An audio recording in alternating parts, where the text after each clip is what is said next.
ചായ വേണ്ട. ഞാന് നമ്മള് കഴിഞ്ഞ ആഴ്ച അവിടുത്തെ കട നിർത്തിയല്ലോ. അപ്പൊ ഈ സാധനം അവിടെ കിടക്കാറുന്നു. ഇപ്പൊ തൽക്കാലം നമുക്ക് വലിയ പ്രയോജനമില്ല. കാരണം വെച്ചിട്ടുണ്ടെങ്കിൽ എവിടെ കട ഇറങ്ങുമ്പോൾ തന്നെ ആവശ്യമുള്ളൂ. അത് വീട്ടിൽ കൊണ്ടേ വെച്ചേക്കാന്ന് ഓർത്താ. അപ്പൊ അവിടെ എടുത്തിട്ട് കാര്യമില്ലല്ലോ. ആൾക്കാർ ചോദിക്കണത് എന്തിനാ ഇവിടെ ഇല്ലേ? അവിടെ ഇല്ലാതെ ഇപ്പൊ എല്ലാ ഇടപാടും ഇന്നത്താണ് ചോദിക്കുന്നുണ്ട് ആൾക്കാർ. ഞാൻ ഇല്ലാന്ന് പറയാം. മേടിക്കാൻ വേണ്ടി ഇടണം. മേടിക്കാൻ പിന്നെ അവിടെ കാരണം തൽക്കാലം ഇതേ ഒരു പണിയാ. തൽക്കാലം വേണമെങ്കിൽ വെച്ചാ. അപ്പൊ ആൾക്കാർക്ക് ഉപകാരമാവൂല. മേടിക്കുമ്പോ അങ്ങോട്ട് തന്നാ മതി കേട്ടാ. കൊഴപ്പല്ല. നല്ല കാര്യമാണ്. ആൾക്കാരൊക്കെ ചോദിക്കുന്നപ്പോ ഇതാണ്. ഞാൻ ആവശ്യമുണ്ടെങ്കിൽ ചോദിച്ചോ. അതവിടെ ഇരുന്നോട്ടെ.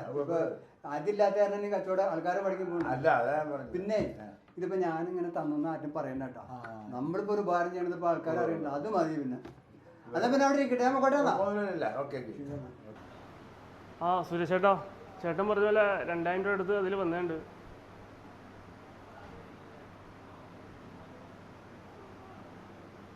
ആ ഞാൻ ഗൂഗിൾ പേയിൽ ഇപ്പം തന്നെ ഇട്ടേക്കാം.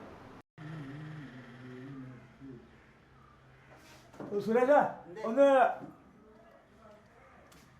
അടാ, ഇത് നീ ഇന്നാളെ തന്ന സാധനം ഉണ്ടല്ലോ, ഇത് ഈ സാധനം വർക്ക് ചെയ്യണത് എൻ്റെ പൈസ പോയില്ല. പൈസ ഒന്നും കയറുന്നില്ല ഇതിനകത്ത്. എനിക്ക് പൈസ വന്നില്ല. എനിക്ക് ഇത് വർക്ക് ചെയ്യണല്ലോ. വർക്ക് ചെയ്യണല്ലോ. എനിക്ക് പൈസ കയറിയിട്ടില്ലെന്ന്. ഇല്ല. അതെന്താന്നറിയാമോ? അതെന്താ ഞാൻ പറഞ്ഞുതരാം. ആദ്യം ചെയ്ത് പിടിച്ചോ. ഇതൊരു 110 രൂപ ഉണ്ട്. ഇതെന്ത് രൂപ? അതായത് ഒരു അപ്പൊ 6 മാസം ആവാറായിരുന്നു തന്നെ. ഒരു 2000 രൂപ വായ്പ മേടിച്ചായിരുന്നു. ഓർക്കണ്ട? ഞാൻ പല തവണ കടയെടുത്ത് ചോദിച്ചു. എനിക്ക് ആവശ്യമായിട്ട് അപ്പൊ തന്നില്ല എന്ന് പറഞ്ഞാൽ ഓരോരുത്തർക്കും ഒരു ബുദ്ധിമുട്ടുണ്ട്. ശരിയാണ്. ഞാനാണ് ഈ കഴിഞ്ഞ ആഴ്ച കട അടിച്ചിട്ട് വെറുതെ വീട്ടിൽ വന്നിരിക്കാം. അപ്പൊ ഒരു മാർഗമല്ല വേറെ ഇത് കാശ് കിട്ടാൻ വേണ്ടിയിട്ട്. അപ്പൊ അതുകൊണ്ട് ഇപ്പൊ നമ്മളിത് കൊണ്ട് ഇവിടെ വച്ചൂല. 2100 രൂപയെ ഇതിനകത്തോട്ട് ഇവിടുത്തെ കച്ചവടം ചെയ്ത കാശ് വീണാട്ടുണ്ട്. ആ 2000 രൂപ എനിക്ക് തരാനുള്ള 2000 ഞാൻ ഇനി എടുത്തിട്ട് ബാക്കി രൂപയാണ് ഇത്. നീ ചതിക്കാറുണ്ടല്ലോ തന്നെ. ചതിക്കാനല്ലോ. അതിപ്പോ കാശ് വായ്പ മേടിച്ച കാശല്ല. നമുക്ക് എങ്ങനെയും മേടിച്ചെടുക്കണമല്ലോ. നേരത്തെ പറയാൻ വേണ്ടി ചോദിച്ചില്ല. അപ്പൊ തരൂലെന്ന് പറഞ്ഞപ്പോ ഞാൻ എന്താണ്. അപ്പൊ എന്തായാലും കുഴപ്പമൊന്നുമില്ല. പക്ഷെ നിന്റെ കാശ് തന്നു, അത് ശരിയാണ്. എന്റെ കാശ് കിട്ടി.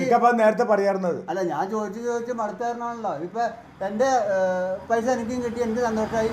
ഇക്ക വായ്പ കൊടുത്ത കാശ് തിരിച്ചു കൊടുത്തേക്കും ചെയ്തു. ഹാപ്പി ആയില്ല. നീ ഇപ്പൊ നമ്മളെ കാശ് കിട്ടാൻ വേറെ മാർഗമാണ്. അപ്പൊ വേറെ കുഴപ്പമൊന്നുമില്ല. അപ്പൊ നമ്മള് അത്രേ ഉള്ളൂ. ഞാൻ പൊരുത്തപ്പെട്ടു. അത് കുഴപ്പമൊന്നുമില്ല.